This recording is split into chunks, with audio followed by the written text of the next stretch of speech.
Let's let the chips fall where they may to supersize and grow your business. Sharon Horne-Ellstrom here, playing with some blue chips, blue tortilla, organic chips, delicious by the way, with yummy salsa and different things, but that's got nothing to do with actually what this idiom means and where it came from and why it's important to you and how you can use it to grow and build and supersize your business.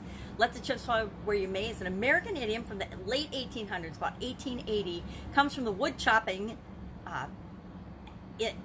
industry or field or activity or career, where it's important to pay attention to the job at hand, what you're doing, the action you're taking in chopping the wood. You have to pay attention to cutting down the trees and chopping up the logs and sawing the logs, not where all the little wood chips go. You can clean those up later. And this is an important idiom because it means that we, of course, can and need to take the right action, make the right decision, the right choice, despite what the consequences might be. We need to take action, do the right thing, do what's right for us and our business and our organization, no matter what the consequences might be.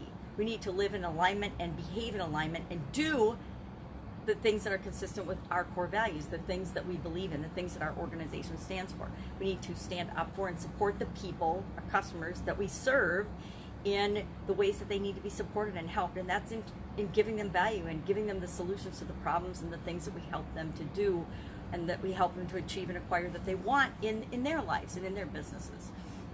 So I love it. I actually really like this idiom, and I'm trying to think if I've ever actually said, let's let the chips fall where they may, or if I've actually just acted that out and lived that in my life and my experience. I find that in my business life and in my professional career and in corporate America, I tended to take action in alignment with what I believed was right for the business and for my situation, without really always planning out and knowing what all the consequences would be. I was one of those people that liked to take action and then beg for forgiveness if something didn't go 100% right, then to wait for all of the things to fall in place and all of the stars to align before I would make a choice, a decision, or an action, or we would try something or do something. And that served me, you know, most of the time really, really well throughout my career and throughout my businesses and throughout my life.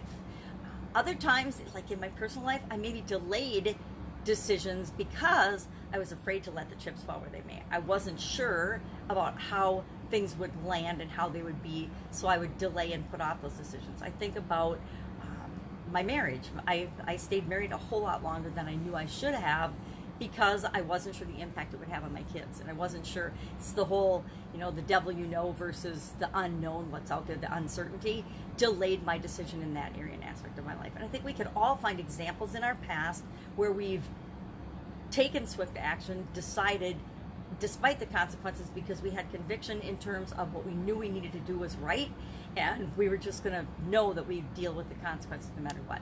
The truth is, no matter what action we take or don't take, we're always dealing with the change and the ramifications and the consequences of either our action or our inaction. To me, it's always felt better to take an action and then know that I'm 100% responsible for what happens as fallout from that decision or that choice, and deal with that than just not do anything. With the exception of my marriage, of course. That one, it was like, let's just let this play out and see how it goes. To the point it became necessary to take action because it wasn't consistent with who I was and my core values. We always need to make choices and decisions based on what's at the core and what's important to our, not only our business, but to ourselves as well. I mean, because we've built our businesses, we've started our businesses in the first place to make the world a better place, to be consistent with what our core values are. So we want to make decisions and choices that are in alignment with that. So let the chips fall where they may.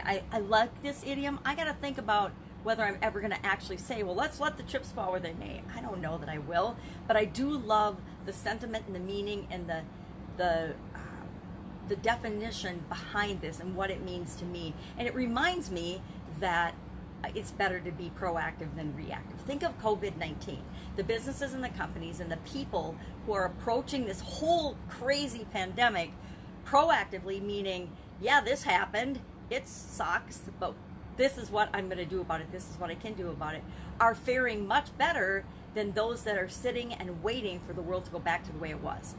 newsflash, the world is not going back to the way it was. It never does. It never has. Things have never changed and then gone back 100% to the way they were before. I can't think of a time in history where we've done that, where we've something's happened in the world, especially something as big as this pandemic, and the world was the same after it as it was before. It just isn't. That's not. Human beings are evolutionary creatures. We're always evolving and growing and changing and becoming more of what it is we're here to become. And our businesses need to do that as well. So that's it. That is our idiom for today. I would love to know your experience with this idiom. I'd love to know what you're doing to be proactive and to respond to the consequences of COVID-19, something that was outside of all of our control. But what are you doing with that? What are you taking, and how are you making that work for you and for your business instead of against you? I'm helping a lot of different businesses to do that. So we're always on the lookout for what are some amazing creative ways that we're all able and capable of responding to this, because we're all capable and able to figure absolutely everything out. There isn't anything in this world that we can't solve if we pull together and we pool our resources and our knowledge. Everything on the planet is fixable and solvable. All right, that's it. That's our idiom for today.